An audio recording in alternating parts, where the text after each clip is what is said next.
Welcome to the Logistics of Logistics, a podcast dedicated to exploring how things get places and the people who get them there. We'll talk with logistics and supply chain leaders about innovation, industry trends, and the future of the logistics business. Now, here's your host, Joe Lynch. Hello, friends. Welcome to the Logistics of Logistics podcast. My name is Joe Lynch. Thank you so much for joining us today. Today's topic is the Ruan Story with my friend Ben McLean. How's it going, Ben? Great. Thanks very much for having me, Joe. I'm very excited to talk to you. We've been blabbing offline yesterday and today, and I'm excited to finally get to this topic. Ben, please introduce yourself and your company and where you're calling from today. Sure. My name is Ben McLean. I'm the Chief Executive Officer of Ruan Transportation Management Systems. We're headquartered in Des Moines, Iowa, yet our people and operations and assets are all over the country and beyond. Yep, and I can see a little bit of Des Moines out your back window. What floor are you on over there? Yes, we're at the 32nd floor here in the Ruan building in downtown Des Moines. Yeah, you guys got a whole bunch of floors there, right?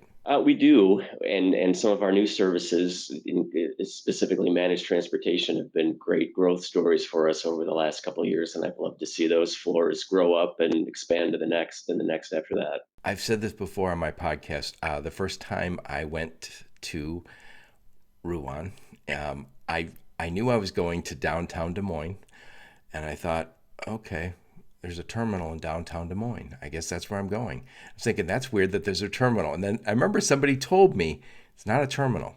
And then I went and I stayed in the Hyatt next door to your building. And then I was like, oh my God, it's a office building. I know you have terminals or DCs or whatever you want to call them all over the place. But it was surprising to me when I was like, oh, you're going to see a trucking company in Des Moines, and you stay in a Hyatt and then go to a really nice building next door. Well, and a lot of that was our founders' involvement in downtown Des Moines, and in many ways giving back and reinvesting in this city when it was not in great shape and many businesses were moving out. And he'd done well with our transportation business and made a decision that he was going to reinvest in downtown. So built this building, built the Marriott next door. The family business we have Bankers Trust, which is a family-owned bank that's also in this building as well. But it was a lot about him being thankful for what Des Moines had given him and the ability to grow his business here, and he wanted to reinvest. So it is a little bit unique, but it's part of a unique story of our 90-year-old business. Ben, so tell us a little bit about what Ruan does. Give us I know you do a lot, but give us that overview. Sure. I think the easiest way to define what we do is kind of to just describe our four major service areas. First, our dedicated contract transportation, and that's many of the trucks that you'd see on the road. Many of them, you see the names of our customers on the equipment, but we are an outsourced private fleet for many customers around the country. And so that'd be one service, and it's probably it's probably the core or the historical one from which we came. But our managed transportation business, non-asset based, very large. The people, process, technology to manage, optimize, plan transportation for our customers. That's a lot larger than probably most know. It's a little over 40% of the revenue of our business today. It's not as visible. But it's certainly a very impactful part of what our company is, and it's been a great growth story for us, especially over the last 10 or so years. We run truckload brokerage business, which is a big and growing part of what we do as well. And then we run a lot of warehouses for many traditionally manufacturing customers, but many of them have just been kind of a continuation of the services we've provided elsewhere. So we find that many of our customers, because of the relationship we have with them, ask us to do more and to play larger roles in their supply chains. And we've been fortunate to be able to do that through those four services. Yep. I want to come back and talk a little more about those services, those four big chunks. And by the way, when you say dedicated, you mentioned a lot of trucks you see rolling down the road with a name brand on it. Could be a Ruan driver and a Ruan truck. And I've called it Ruan Inside, just like Intel Inside. Isn't that clever? It certainly. Yes, right. I had never heard that comparison before, but we take great pride in that. And I mean, it does that example does somewhat define how we view our customer relationships. Is we are an extension of them, and we are well aware that that delivery, especially when it's not even to perhaps their own stores, for instance, in the grocery world, but to their end customers, we're highly aware that we are an extension of their brand, and we take a lot of steps to honor and deliver that kind of service to them, knowing how visible we are to their own customers. Oh, yeah. So, Ben, we'll get back to all that. But first, tell us a little bit about you. Where'd you grow up? Where'd you go to school? Give us some career highlights before you joined the juggernaut that is Ruan. Sure, sure. I grew up in Grand Rapids, Michigan. I my father was in. My parents met there. My father was in the public school system where I went to school. It's called Forest Hills Central, and he was the interim superintendent there for a bit. And during that time, he he and his team were able to rebuild our high school because of the great growth that we were seeing in Western Michigan, and that was a special part of his career. But certainly, as a young kid, I was looking at what my dad was doing and what his career was all about. He ultimately then was on the radar of a large retailer and grocer that's present in Western Michigan, and helped them, join them in properties, help them. Um, expand their stores and grow their own business, and eventually was CEO there. And so I had this growing up, this really great mentor and leader in my father. And so as I went to school, and they were able to send me to Northwestern in near Chicago. I was a computer engineer, so I was a math and science kid, and went as a mechanical engineer. My older brother was a mechanical engineer in college, and I said, "All right." I looked up to him as well. We're both math science guys. I'm going to go do mechanical engineering, and I took one of the first core, required classes for engineers was a programming course. And this is in the mid '90s, and I took that programming course, and I'd remembered some of the programming I'd done before when I was a kid growing up, and it just really clicked with me. And I said, I'm going to stay close to technology, computers, and I switched my major to computer engineering, and ultimately graduated with a computer engineering degree from Northwestern. Yeah, but before you leave Grand Rapids, I don't think people realize, like, when they think about Michigan, they think of automotive. And automotive is obviously, a huge business and always will be, I think, for this region. But that's southeastern Michigan. That's Detroit. Grand Rapids is 2.5 hours away, depending where you're at. And Grand Rapids has Meyer. And Meyer, and that was where your dad was the CEO. Meyer is such a presence in the Midwest. By the way, in your dad's honor, today I walked up to Meyer before the interview, and I bought some chicken salad, and I walked back. It's only about a mile, but it's worth it. Nice day. I hadn't been to Meyer since last night at 10 o'clock, so I had to get back. But Meyer is like, I think it's 6 states in the Midwest around Michigan, and people in Michigan take such pride in Meyer. I imagine it's the same, like, how people feel about Walmart down in Arkansas. I would imagine so. And of course, having a parent who worked there, I mean, Meyer raised our family, sent my brothers and I to college. And so we, got to watch our dad have a successful career there. And then also the great impact that that family business made on Western Michigan. And so, along with a number of other great businesses there within and but outside of automotive, it's certainly it was a great place to grow up. And it's actually one of the reasons we chose Des Moines was we felt there were a lot of similarities between Oh yeah, they're the same city in a lot of ways. family and raise our own kids in a similar It's type it's of one of those city. cities that's big enough but small enough. Man, what I mean by that is it doesn't have all the urban ills. I mean, Grand Rapids is got Amway, it's got Meyer, it's got probably 5 or 6 other seal cases there.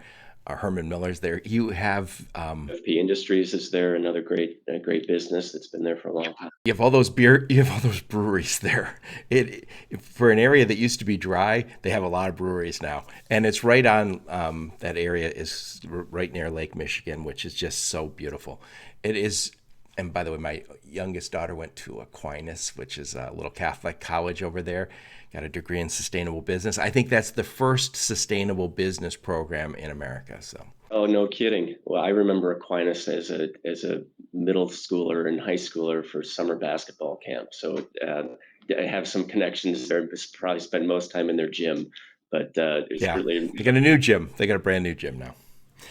So, great place to grow up in Grand Rapids. And so you went to Northwestern, a few hours away, studied computer science, you said? Okay, well, switched to computer engineering. So very similar to computer science. You did a lot more with microprocessor design and some of the hardware side of computers, which was all fascinating, really fascinating, and around a lot of really smart people, which was, invigorating and challenging all at the same time. You guys don't always have a great football team, but you always have a great school. There's been some reasonably significant ups and downs with the football program, but I was there in the '90s, and they went to the Rose Bowl, and I thought, hey, this is That is they significant when they go guys can do because anything. those are smart football players. Yeah, There are no bubbas on that team. it's been a good program. I think they do things the right way, so I think so it's too. it's an easy program to be a fan of. Yep. So, would you go after you graduated?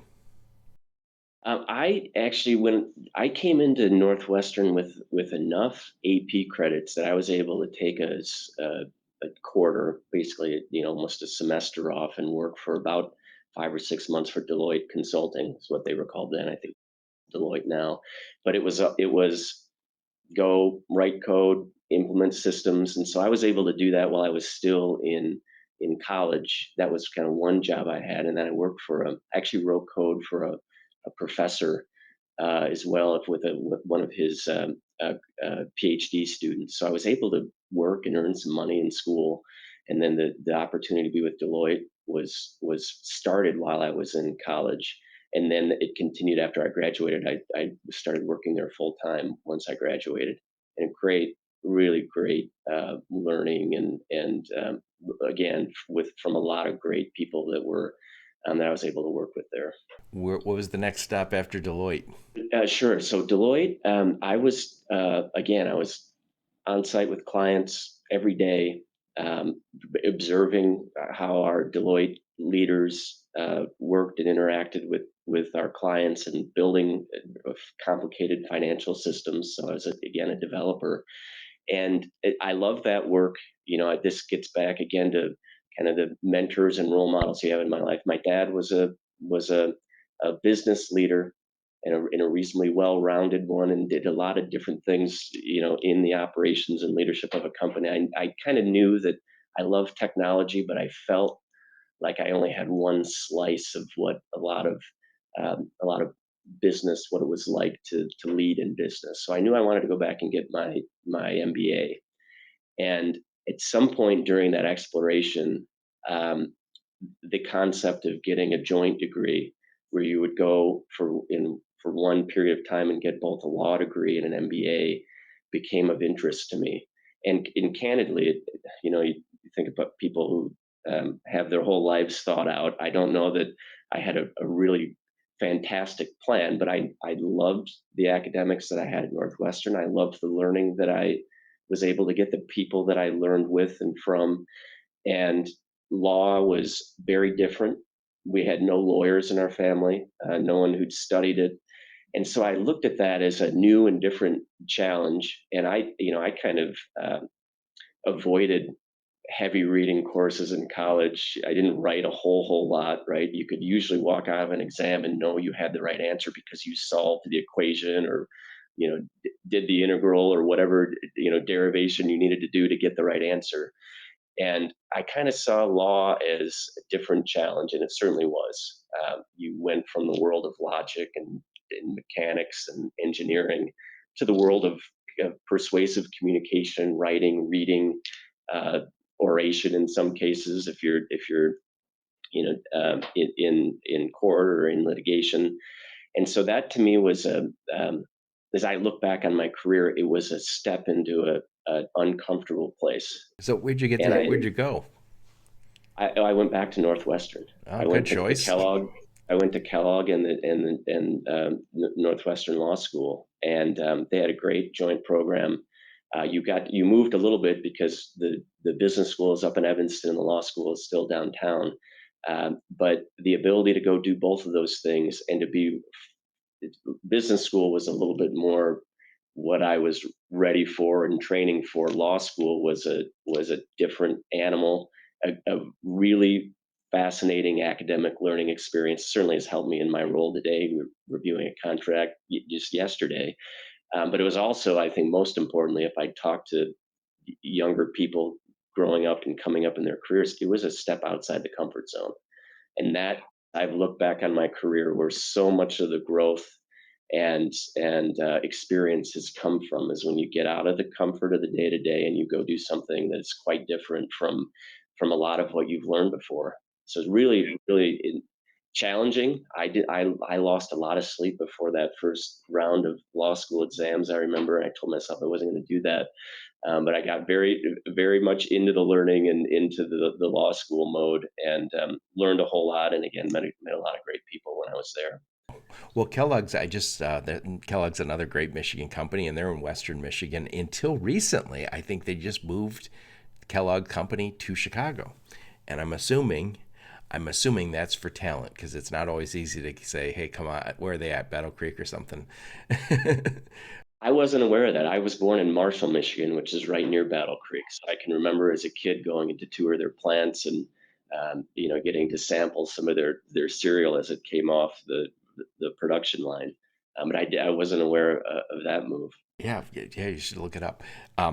So anyway, where'd you go after got your law degree and your dual MBA with your undergrad in Right. computers? And I do, as I look back at all that learning, I'm happy that I sought out the breadth of the different types of learning in different disciplines. And so the next step was I went to work for an investment bank called William Blair.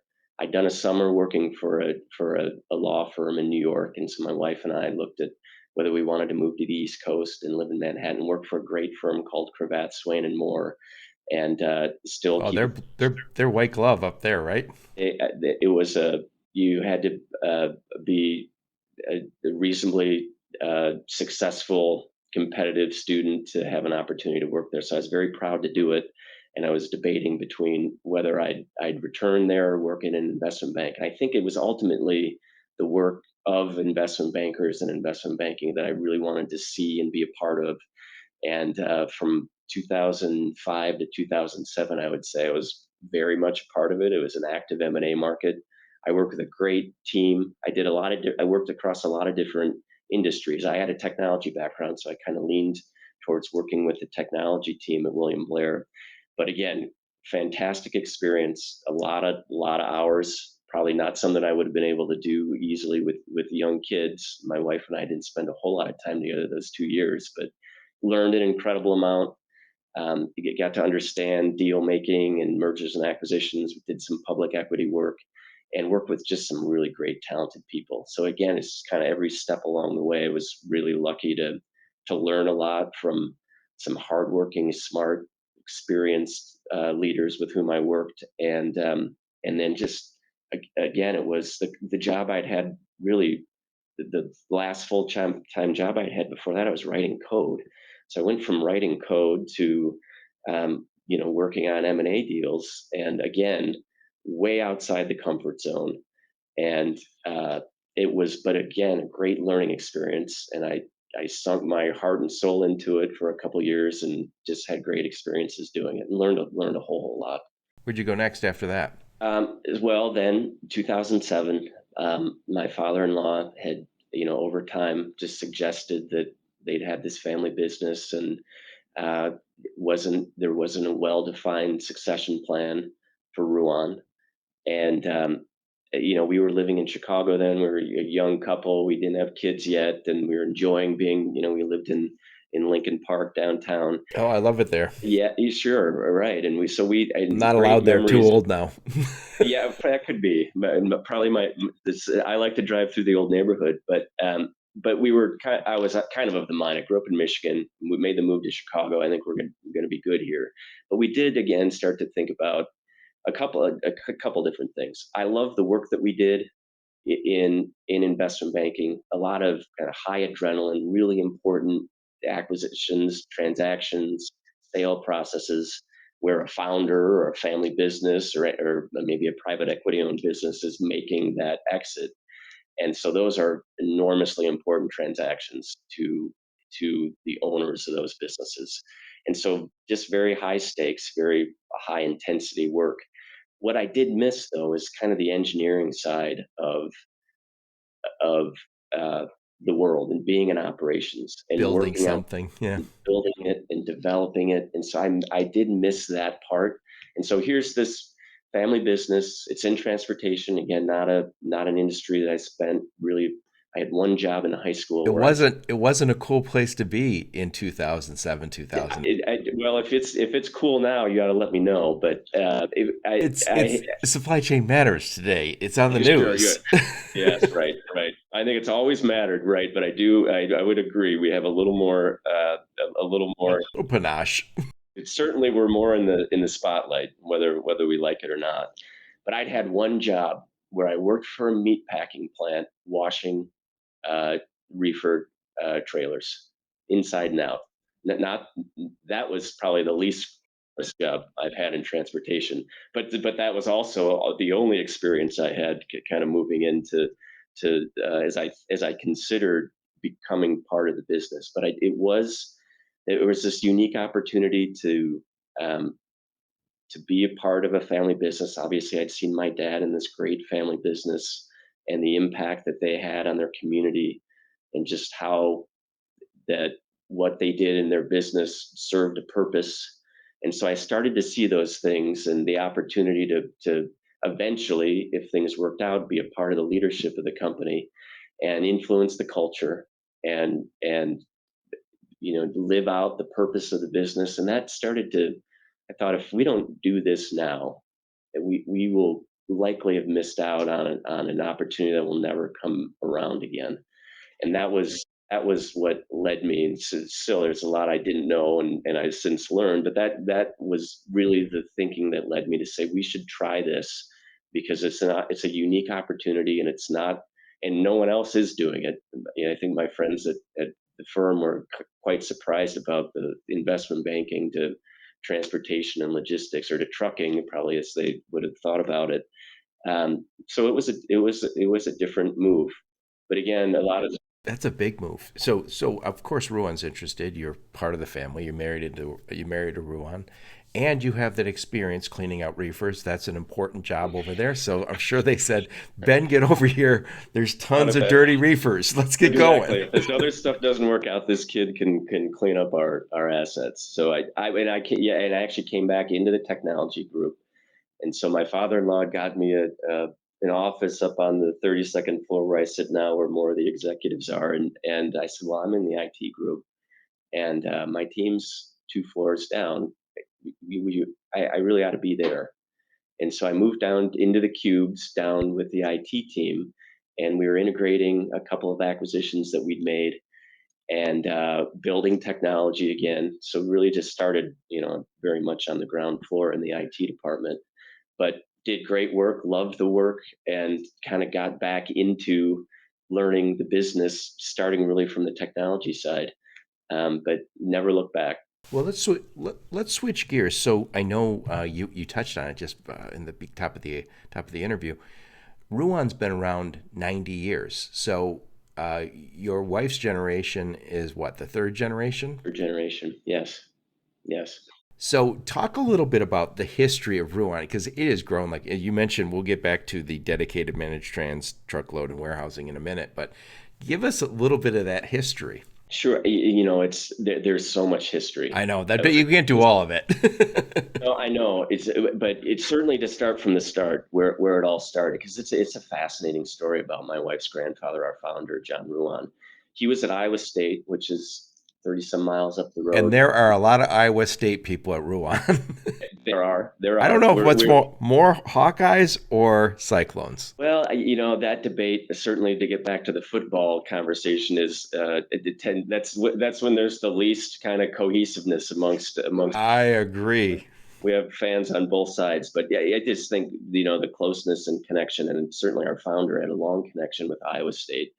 Has caused some of that the proximity, but we've gotten a lot. We do have a lot of great team members from Iowa State, and he was there as a freshman in the 1930s. So think Great Depression. His father was a doctor, so the family had the money to send him to college back in those days, even though it was probably a difficult time to do so. But the stock market crashed.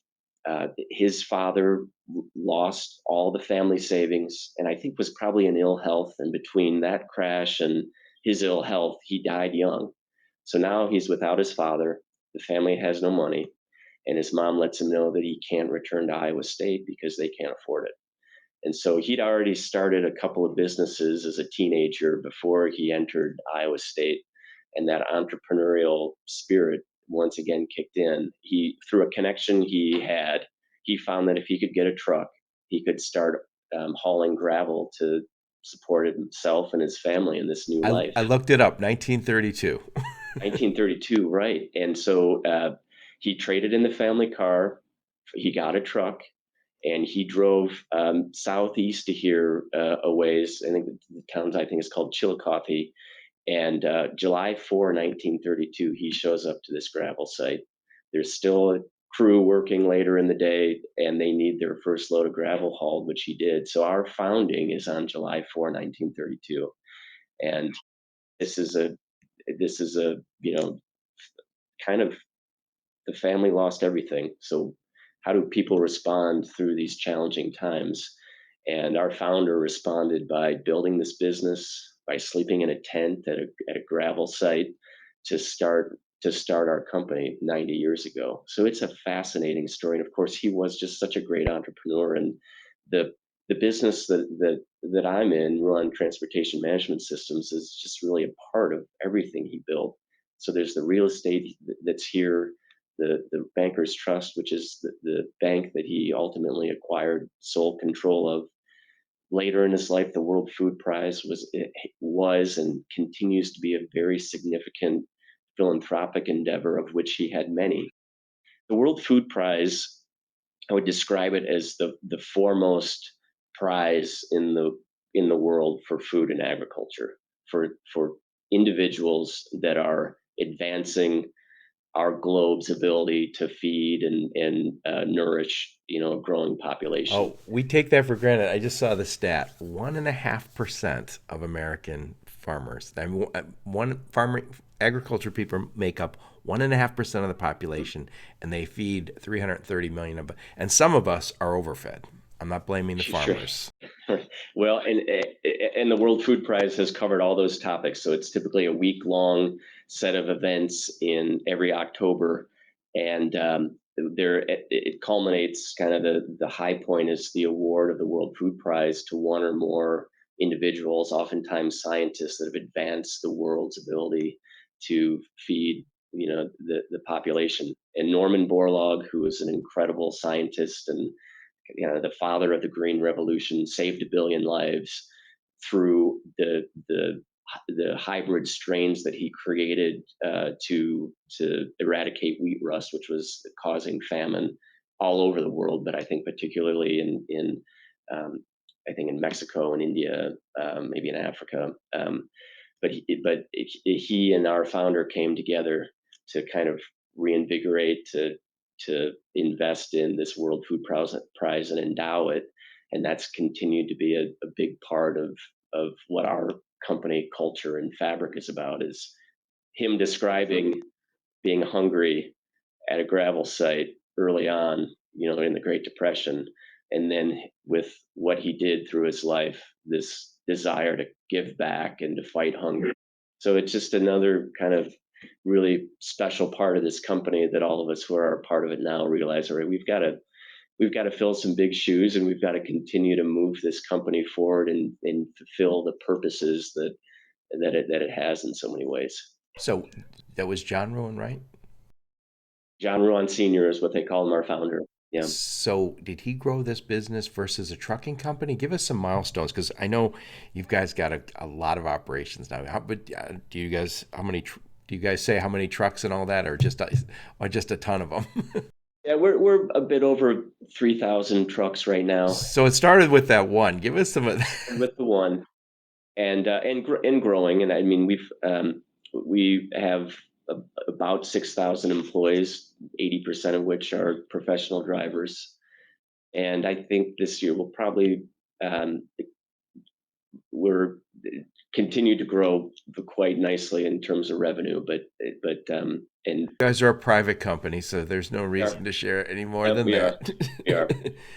You're profitable and you do a good job. So, you guys grew as a trucking company. What were some other significant milestones? Talk about maybe some of the next generation before you that jumped in. Well, sure. Well, and as you look at over, starting in 1932, all of these decades, and we've been able, even recently, to just review some of the things and uh, you know, events and milestones that far preceded me and were happening, before I was born. But in the mid 40s, as this trucking business grew, uh, our founder started the first formal safety program. So safety programs are very common now across every good trucking company. But this is the mid 40s where we've got driver trainers and all drivers are being trained. And so you can look back at these quotes from our founder where he says, safety isn't just about equipment and trucks which can be replaced. Safety is about human lives, and there's And nothing more. and to this day, you guys are one of the safest trucking companies, right? I see you've won awards. We have won many, and some we were winning in the 50s because of these programs that we put in place. But we won the President's Award for safety in the ATA a few years ago, and we've continued to invest in it. But as we think about how we're going to lead this company forward, you look back at these quotes from our founder and what he said about things like safety and people, and there's just there's this continued connection and perhaps a responsibility and privilege that we feel being a part of the company now to carry those things forward. So some of the blueprints are still there. Look back in our history about, well, why would this business be successful? Obviously, so much has changed, and there were many milestones, of change. And as the company grew, I mean, certainly went through World War II, and so our founder, John Ruan Sr., had registered for the draft. And this is fascinating. I was just reading this. He was declared essential to the war effort. So we think about the term essential as we've just been through a pandemic, but he was declared essential to the war effort. So he was not drafted. He worked for, there was something called the Petroleum Administration for War, because we were one of the largest petroleum haulers in the nation. And so he was part of a federal agency during the war to ensure that we could sustain the war effort during World War II. Yeah, if you didn't have oil, we wouldn't have won that war.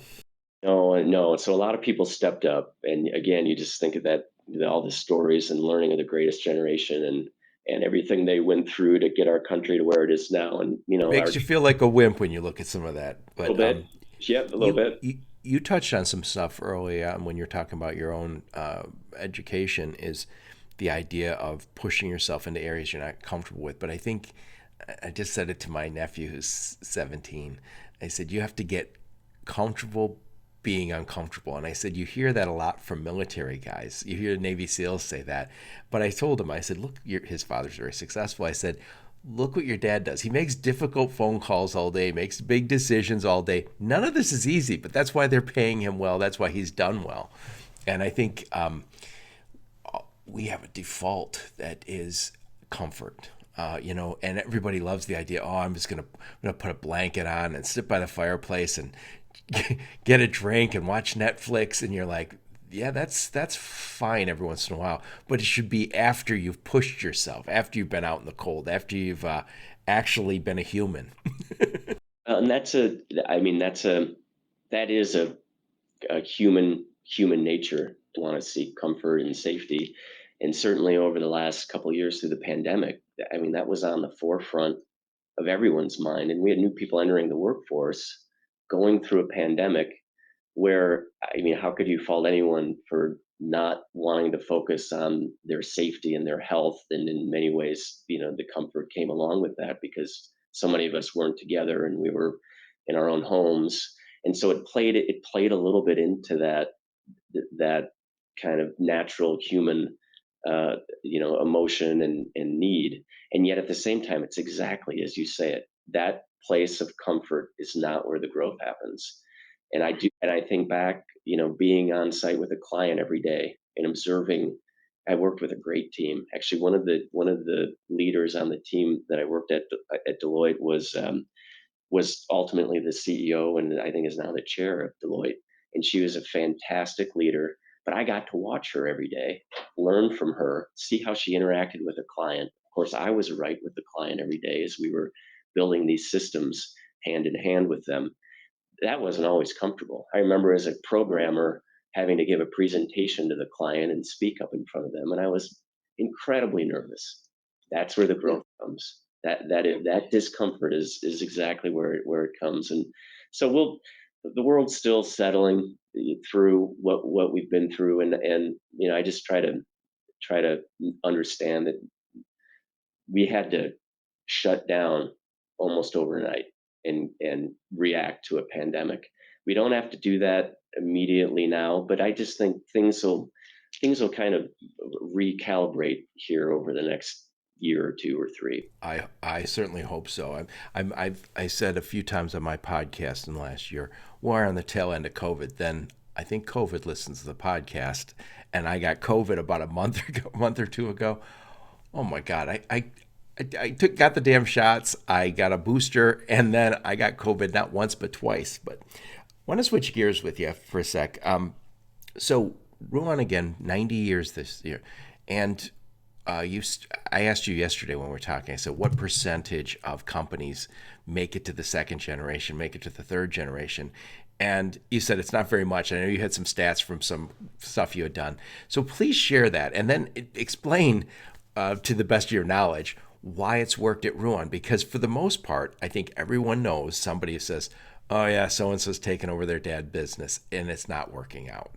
And granted, not all of them are the juggernaut that is Ruan, but bigger doesn't make it easier. So again, give me those stats and then explain why you think Ruan has done so well. Sure. And the statistics came from, again, Kellogg Business School at Northwestern has a Center for Family Enterprises, and we actually went to a week-long course there to learn in more detail and study family business. And that was the statistic. It was something like 30% make it to the second generation, and 12 or 13% make it through the third, maybe 3% make it to the fourth.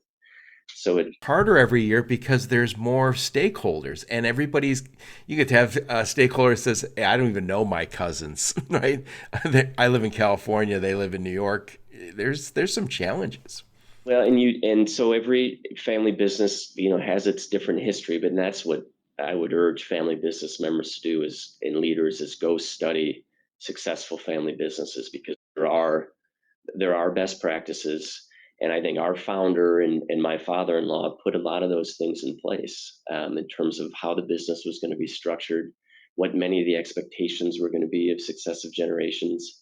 And of course, I think about my father-in-law thinking a lot about succession planning. I feel grateful. I'm eternally grateful to him that he gave me this opportunity. But he was obviously just assessing, where the business would go and how family could become involved, and trying to give, I think, many members of the family, we have a number of businesses, opportunities to be involved, but to learn. And so there's every business and style of ownership, I think, has its pros and cons. And I think I probably came in to a family business looking at a number of the risks, and actually through a lot of the learning, realized that the family and the family culture can strengthen the business, and the family business can strengthen the family if it's done right. and some of the things that you mentioned about the widening family tree and other dynamics can be managed over time. So there are businesses that have done it and for generations, much better than we have, and I just think we all seek to learn and observe some of those best practices. But it's a privilege to be a part of a family business. And again, I just have been around them, and was kind of supported by one with my own father's work, and so I kind of view them as sacred in a way, because they're special, and they don't go to the third and especially the fourth generation very often. And so in a competitive industry like ours, a lot of then my thinking is how can we be different to our customers in a way that's valuable because of how we're owned, because of the values and the purpose and the mission that we have at Ruan. How can we use the fact that we are owned like this, and that makes us a bit different? We were made it through deregulation, made it through world wars, now the pandemic. But how do we use that different ownership style and culture and have it be differentiating and meaningful to our customers? I think we found some important ways to do that, and then that's one of the things that sustains our business. Yeah, so I just say the grit that it took our founder to start this business, and you look back during any challenging time we've had. '09 was tough for everybody. Uh, the pandemic was incredibly challenging. We sold a leasing business. That was a more difficult time in our business, and the but we have this ability to look back and say, was it any harder than sleeping in a tent as your family had no money and you traded in your car to start this company? And so there's a grit that has just been infused into our history and our culture based on how we were started. That is also a big part, I think, of why we've survived and sustained. Oh, you referenced it. And you almost have to remind yourself. And again, each generation feels a little more entitled. You're like, and I joke about it. I always say that I spoiled my kids by raising them indoors and letting them eat every day. But it's something we all take for granted. But as you make more and more money, the what you take for granted becomes more and more. And I think it's hard to keep that entrepreneurial spirit. But you guys have somehow done it. So I want to switch gears. And when I say you've done it, because the company continues to grow and evolve, I want to talk about those 4 business units for a minute. So First off, let's talk about dedicated. And if I could throw one thing in, maybe you can elaborate on it. We just went through during the pandemic where it was really tough to get trucks. And so if someone says, oh, I don't have capacity, I don't have capacity, I don't have capacity. And there's some people who say, I have capacity because I bought my own trucks. That poses its own challenge. Then you don't want, if you're a food company, you might say, I don't want to own trucks. I don't understand how to manage that. But dedicated to me is the sweet spot, because explain why that's the sweet spot. I always have capacity, but I don't have to manage it. So explain how dedicated works, because not everybody is familiar. Sure, and you've described it reasonably well there. I mean, we look at the dedicated fleets we run.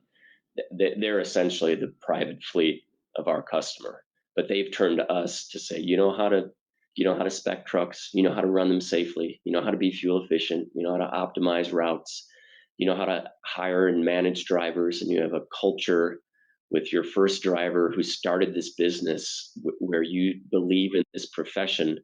And so you're the kind of company that we want to run our outsourced private fleet, our dedicated fleet.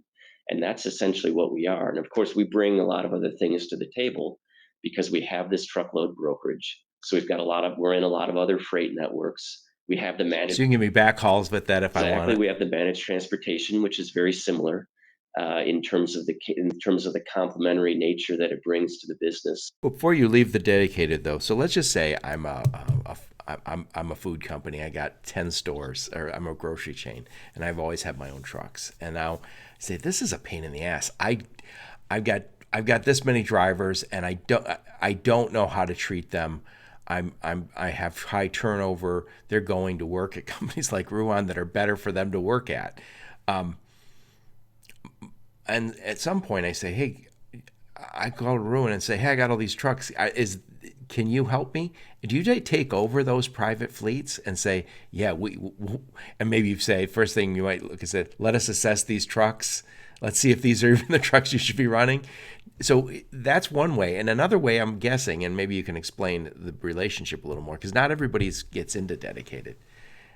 But explain some of those dynamics, how you might take a private fleet over. Sure. And that's very, very common for us to do it. And so we've presented to a number of customers over the years and said, this is how we're going to do it. Yes, maybe your fleet needs to be replaced or refreshed. We often see that. We try to keep our drivers in the newest, safest, most fuel efficient trucks we can. So we do run a rather new fleet.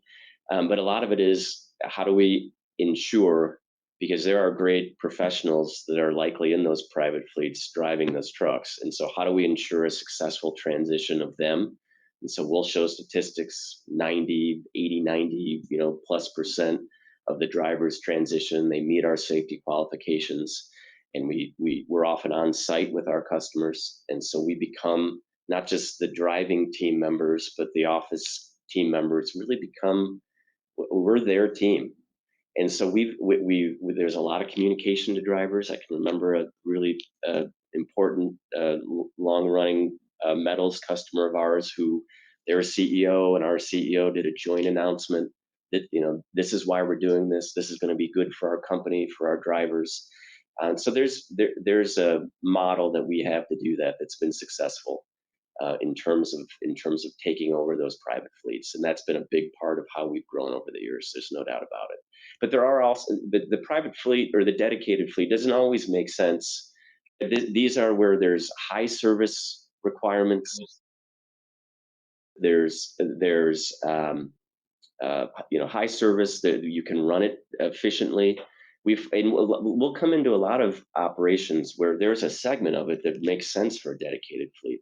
Certain customers that need to be served, certain highly efficient networks that we can design that work really well for a dedicated fleet. But then uh, there's a big part of that fleet. It may just fit one way better. It's erratic. It's low volume. It's longer lanes. Whatever the case might be, and we would absolutely be able to have our managed transportation service find all the carriers, source them, and manage everything together. So you can supplement, and that's the nice thing about. But I will throw this out there. During the pandemic, when a lot of people were saying, I can't find a truck, I can't find a truck, I can't find a truck, and you go, this is not a bad option. And I'll throw this out there. I come from the automotive supply chain. Automotive transportation costs is usually about 4%, 5%, certainly less than 10% of revenue. So it's not a big bucket. And so if you say, oh, well, I can move over to this dedicated and have the capacity and the predictability of my shipments getting here, and maybe I say I want 100 dedicated, and then you guys say, and the rest we'll do with managed transportation or with our brokerage. Perfect. I just want that, because the idea that certain companies, especially with high value goods, couldn't get trucks during the pandemic, it just was, to me, I was like, geez, oh Pete, just go get some trucks. Go, and by the way, don't buy them yourself, or I mean, should say, don't manage them yourself. Get Ruan to manage them. It makes no sense to me that I heard so much capacity talk. Well, we've had customers looking at doing all of those things, and others with whom we've spoken in the industry about how they could just ensure they had the capacity to simply move their product. And certainly wasn't just the trucks; it was the driver force as well. And so a lot of our whole industry's challenge is, how do we make sure that the next generations of drivers want to be a part of this industry? And very that's a large conversation with a lot of content in it. But we've certainly, the kind of jobs that we have and the kind of growth that we've had with our assets, we're looking to create the kinds of jobs that the future of professional drivers are interested in filling. So we talked a little bit about dedicated. What is managed trans? Sure. Managed transportation, and this is in many cases a dedicated fleet, doesn't make sense. The lanes don't fit. One-way carriers can do a better job. There's more volatility in where the product goes, and so we have relationships with a lot of great carriers who who do that work better than a dedicated fleet would. And so customers will come to us and say, we have all these widgets that we create, and they go to our customers or our dealers all over the country or beyond. Don't just find the carrier, but figure out how to build the load. How many, is it a multi-stop? Are we doing LTL? Are we consolidating LTL into truckload? Are we moving through warehouses or cross docks? Help us design how our freight's going to move, or any raw materials in our supply chain. How are they going to move through our supply chain to our customers? And so that's where it's a great team of logistics professionals. It's sophisticated technology and process that we build. And certainly there's a big technology component to this and a lot of integration, because a lot of times we're connecting at the order level to our customers.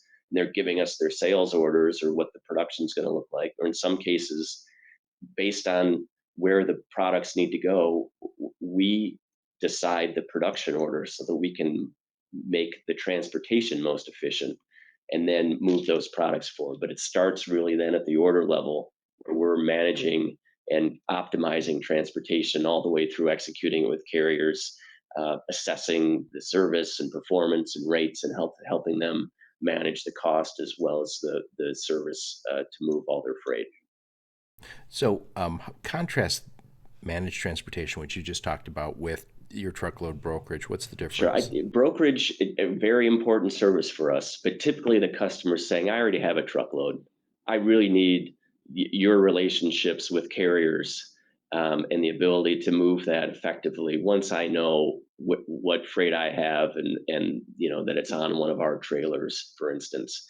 So the brokerage side is maybe a bit more transactional than all of the technology and the integration and the teams that are built around the managed transportation service. So I'd say managed transportation is just several layers deeper into kind of how our teams work with our customers. Whereas brokerage, the relationships are still incredible, Very necessary. but a good bit more transactional, because it's move this full load from point A to point B, versus tell us where our orders need to go and how they need to move on what mode.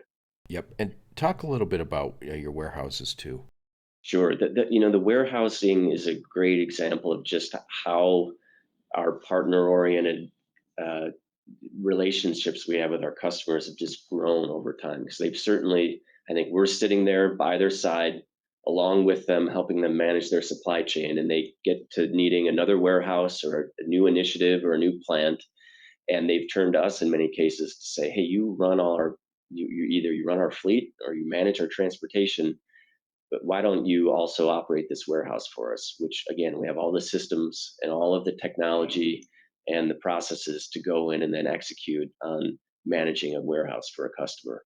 So it just, oftentimes they like to work with a single logistics provider who can do all of those things and bring single platforms so they understand where all their inventory is, for instance, and it's not segregated or in silos amongst a number of different 3PLs.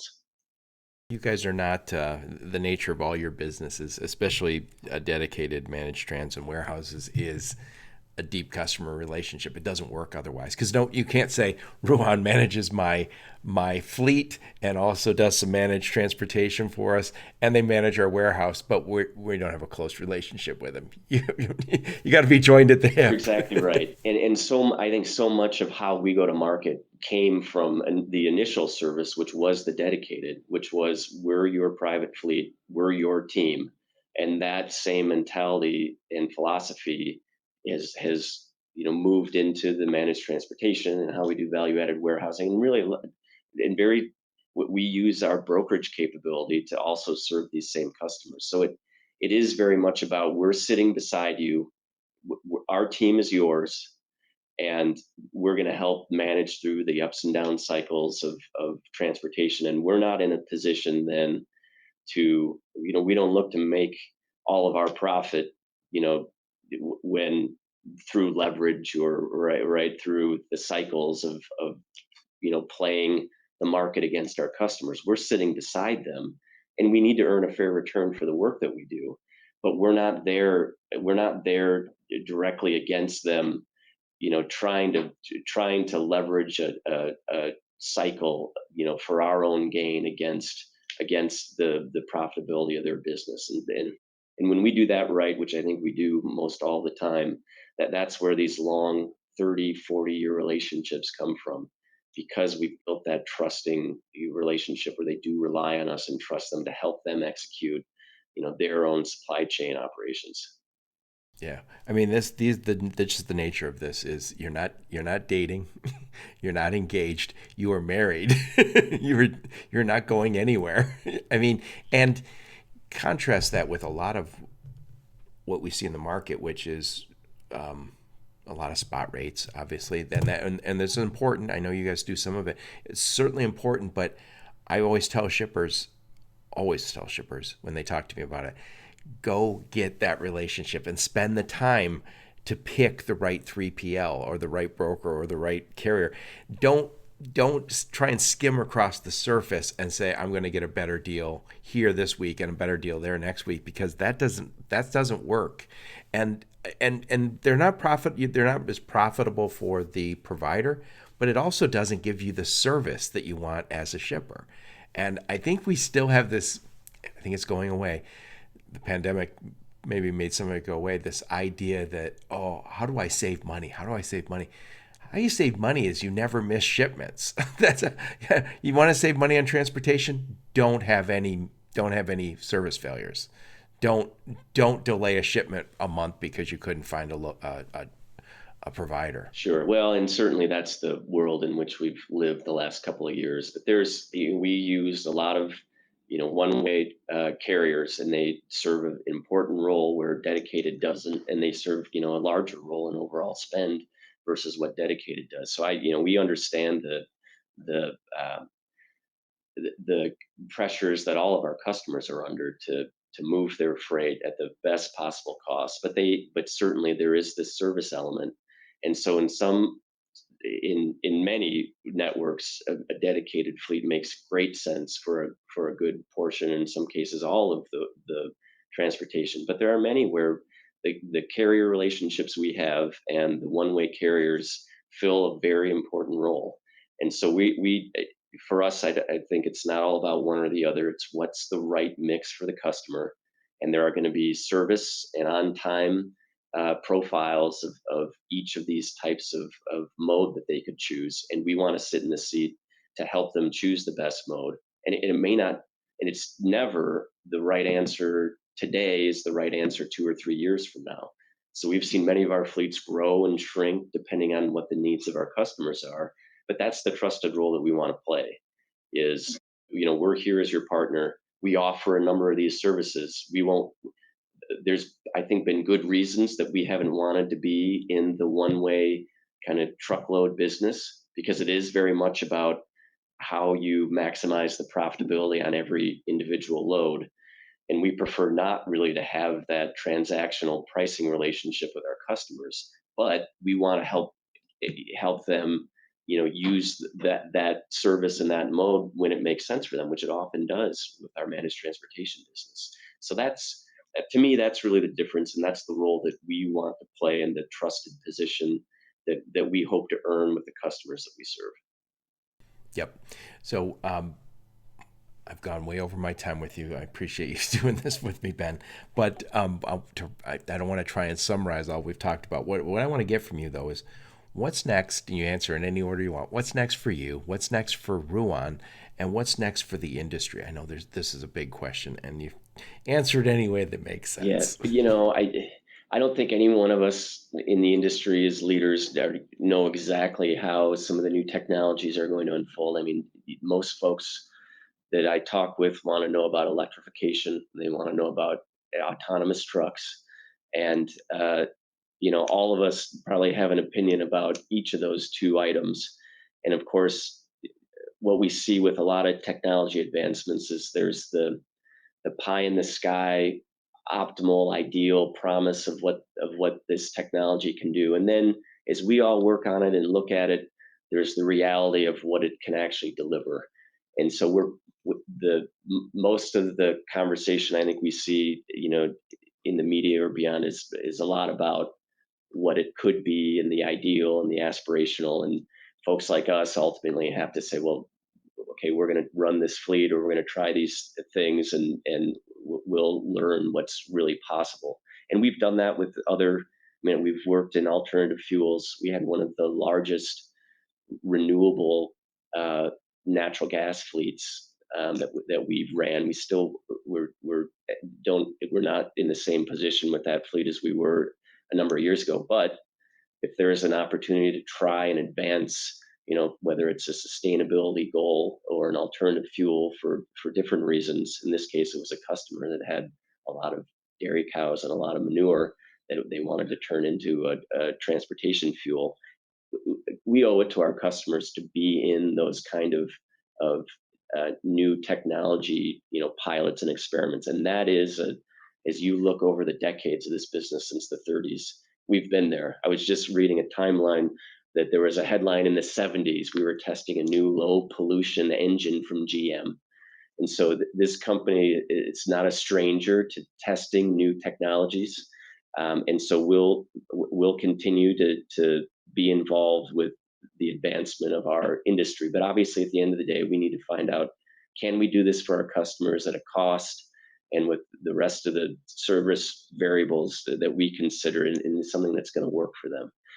But so we'll continue to look at, I think that drivers are going to be in this industry for a very, very long time. But the great thing, By the way, go ahead. if I could add something Yeah. to that, is there was an accident not so long ago with an autonomous vehicle. I don't think it was a truck. The problem is that was front page news. I saw it, right? And so it's not good enough to be as good as the best driver. It almost has to be beyond your best driver, because if somebody was to say, yeah, there's a collision, and well, truck drivers get in accidents every day, unfortunately. And the first autonomous, though, is going to be a bigger deal. And so it's a conundrum we're going to have to deal with. And if I could throw one other thing out there to you, Ben, we've seen all sorts of technology. I know you guys are very tech savvy. You guys are a tech centric company. But what's interesting is somebody says the greatest freight tech innovation, and I was like, oh, you mean the truck? That $250,000 truck that rolls down the expressway? It's sometimes overlooked, because people look and go, oh, Silicon Valley's doing this. You're like, Silicon Valley's. Somebody still has to invest a ton of money for those thousands of trucks, and not just getting the truck, but also making sure that it never has downtime that's too excessive, doesn't get in accidents.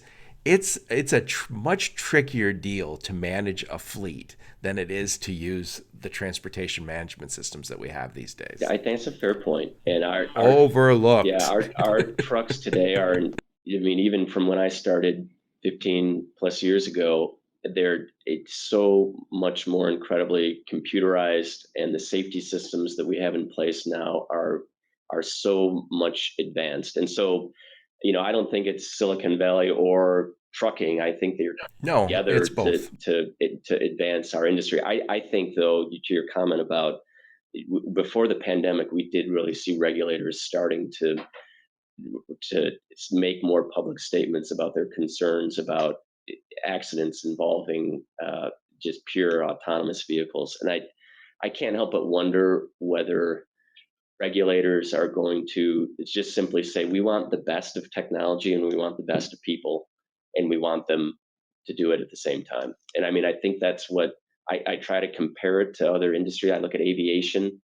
I think there's still two pilots in every plane that we board.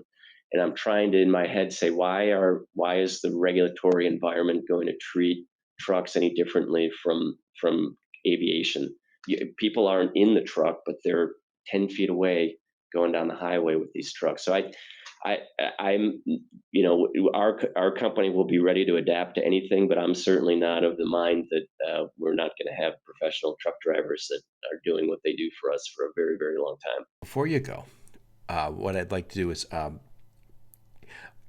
ask you what conference are you guys going to be at? I think when we talked about this before we hit record, you said you guys are at virtually every conference, but I'll let you answer that. We are in our My close colleague is Dan Van Alstine. He's our chief operating officer, and he will become the ATA chairman in October.